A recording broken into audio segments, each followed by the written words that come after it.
सबसे पहले हमसे पूछा गया P C minus P D, ये दोनों पॉइंट्स कहाँ पर हैं आपके हॉरिजॉन्टल डायरेक्शन में, और यहाँ पर ये जो आपकी एक्सेलरेट है हॉरिजॉन्टल डायरेक्शन में। तो बताओ सी पर प्रेशर ज़्यादा होगा, डी पे प्रेशर ज़्यादा होगा? डी पर प्रेशर ज़्यादा होगा। और ये P D minus P C क्या हो जाएगा? प्लस का रो ए एक्स, एक्स यहाँ पर 2 मीटर हो जाएगा। यदि हम P C minus P D की बात करें तो ये क्या हो जाएगा? Minus rho A into X, X यहाँ पर सी डी हो गया। रो की वैल्यू 10⁻3, एक्सेलरेशन कितना हो गया? 2, और डिस्टेंस भी कितनी हो गई हमारी? 4। तो ये क्या हो गया? -4 इंटू 10⁻3। कोई प्रॉब्लम है? अब देखो, हम P A minus P D निकालना है, इसे हम इक्वेशन 1 मान लेते हैं। तो सबसे पहले हम क्या करें, वहाँ पर पी डी माइनस पी ए निकाल लें। पी डी माइनस पी ए कैसे निकलेगा? ये ए और डी वर्टिकल डायरेक्शन में लाई करते हैं, तो प्रेशर किस पर ज़्यादा होगा हमारा? डी पर ज़्यादा होगा। यदि हम बात करें P D minus P A, तो P D minus P A कितना हो जाएगा हमारा? रो जी एच। इसे इक्वेशन 1 मान लिया। तो P D minus P A, actually यहाँ पर मुझे P A minus P D नहीं पूछना था, तो ज़्यादा आसान हो जाता। P A minus P C, P A minus P C. तो देखो यहाँ पर P D minus P A क्या हो जाएगा? P D minus P A हो जाएगा रो जी एच। रो की वैल्यू कितनी है हमारी? रो की वैल्यू 10⁻3, जी की वैल्यू 10, और एच कितना हो गया हमारा? 6। तो ये कितना हो गया? 6 इंटू 10⁻। कोई दिक्कत तो नहीं? और इसे हम क्या लिख सकते हैं? 60 इंटू 10⁻3। हमसे पूछा गया है P A minus P C, तो P A minus P C पूछा गया। तो इक्वेशन 1 से इक्वेशन 2 को हम माइनस कर दें, ऐड कर दो, माइनस कर देंगे, कुछ भी हो, कोई दिक्कत नहीं आएगी।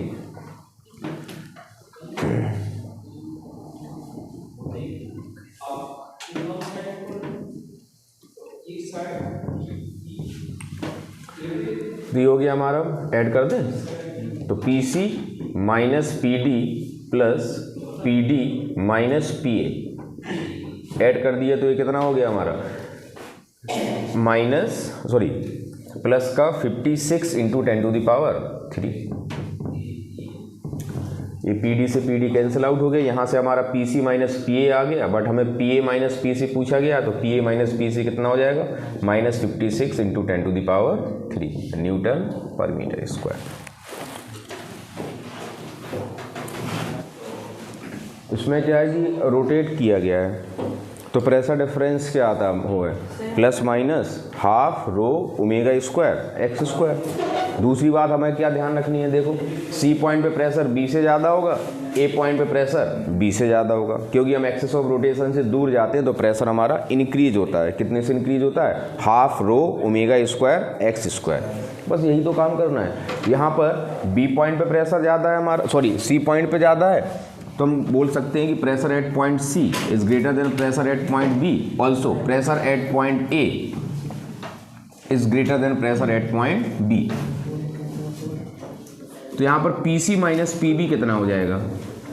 Half rho omega square into X square. तो एक्स यहाँ पर कितना हो गया? 4। प्रॉब्लम तो नहीं इसमें, ये पहली इक्वेशन हो गई। इसी अकॉर्डिंग ए पॉइंट पे प्रेशर ज़्यादा है, तो हम बोल सकते हैं P A minus P B is equal to half rho omega square. ये डिस्टेंस कितनी है हमारी? 2, तो 2 का स्क्वायर। हमें चाहिए बेटा P A minus P C. Equation second minus equation 1 कर दो, पी बी से पी बी कैंसिल आउट हो जाएगा। ये क्या हो गया? P A minus P B. आप हाफ रो ओमेगा स्क्वायर को कॉमन ले लो, 2 स्क्वायर मतलब 4 माइनस 4 स्क्वायर मतलब 16, 1/2। रो की वैल्यू 10⁻3, ओमेगा स्क्वायर का मतलब क्या हो गया? 4, और ये क्या हो गया? माइनस, हमारी ऐसी तैसी करेगा,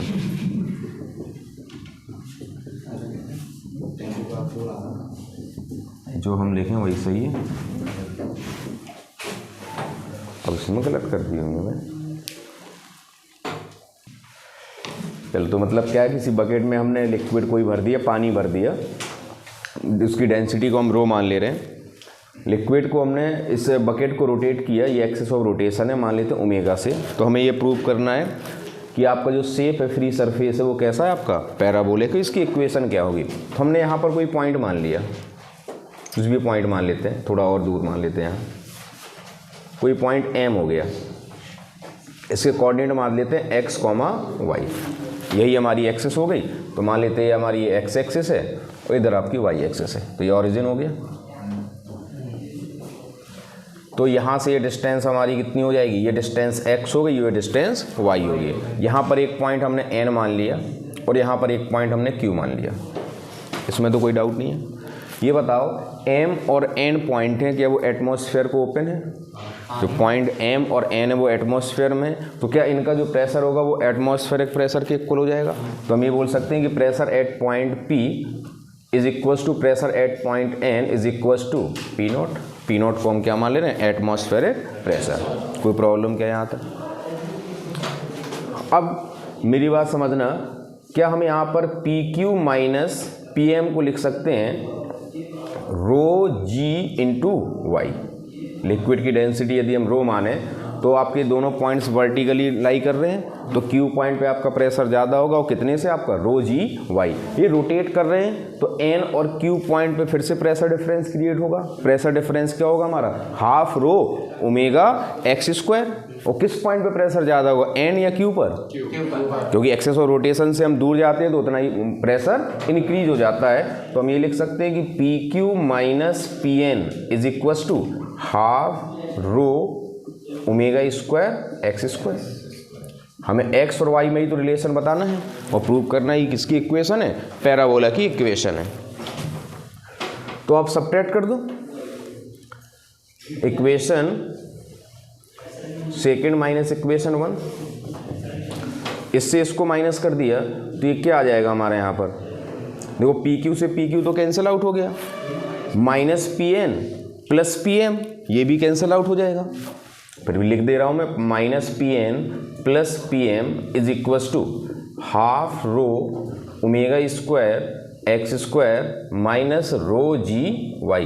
क्योंकि एन और पी दोनों पर जो प्रेशर है वो एटमॉस्फेरिक प्रेशर के इक्वल है, तो ये दोनों आपके कैंसिल आउट हो जाएंगे, ये जीरो के इक्वल हो गया। ये हम बोल सकते हैं यहाँ पर rho G Y is equals to half rho omega square X square. Rho से रो कैंसिल आउट हो गया तो वाई इक्वल्स टू क्या हो गया? Omega square X square upon 2g।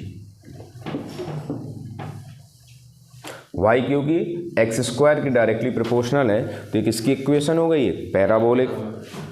Parabola की इक्वेशन है, और इक्वेशन है क्या हमारी? y is equals to omega square X square upon 2g। इसमें क्या बहुत सारे क्वेश्चंस पूछ लिए जाते हैं जिसमें आपका x गिवन होता है, y पूछ लिया जाता है कि रोटेट किया हमने बकेट में, उसमें शेप ये हो गया और x कोऑर्डिनेट उसका ये है, y कोऑर्डिनेट बताओ।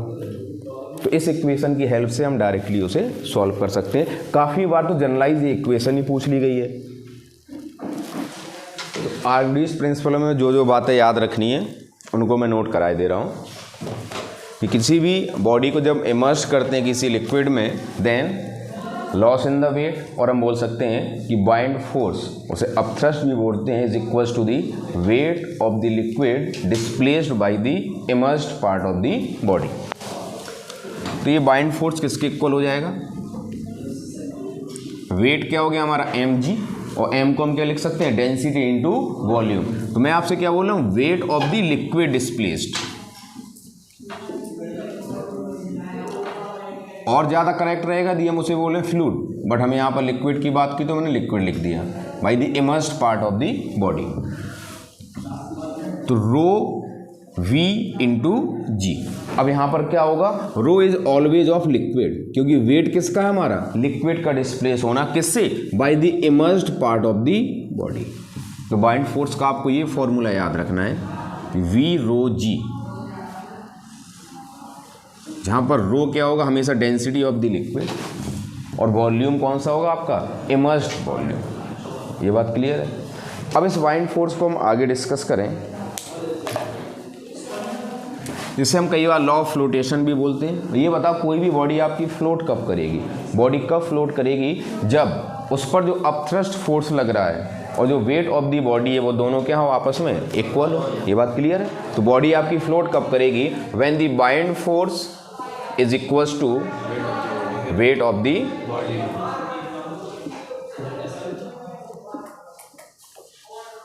बाइंड फोर्स किसके इक्वल होता है, V रो इंटू जी।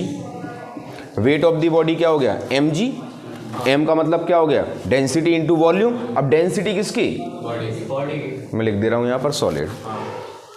v पूरा आपका वॉल्यूम, वेट में तो पूरा वॉल्यूम आ जाएगा, इंटू g। तो यहां से हम बोल सकते हैं vi upon v is equals to rho s upon rho l। Directly हम इसका यूज कर सकते हैं, बहुत बार सीधे यूज हो जाता है। ये एक्चुअली क्या हो गया, it is the fraction of volume immersed, very good, in liquid. और if density of the solid is less than density of the liquid, इस केस में क्या होगा, बॉडी हमेशा फ्लोट करेगी। If density of the solid is less than the density of the liquid, then body हमेशा float करेगी। कोई दिक्कत? इफ अच्छा, इसके साथ साथ इसमें आपकी बॉडी कंप्लीटली इमर्स्ड नहीं होगी, कुछ ना कुछ पार्ट हमेशा बाहर रहेगा। If density of the solid is equal to density of the liquid, इसमें भी बॉडी आपकी फ्लोट करेगी और उस बॉडी को जहां भी आप रख दोगे लिक्विड में, मतलब इधर ले गए तो वहां फ्लोट करती रहेगी, जहां भी आप उसको ले जाओगे वहीं पर आपकी फ्लोटिंग कंडीशन में रहेगी। If density of the solid is greater then the density of the liquid, इस केस में क्या होगा, बॉडी सिंक कर जाएगी।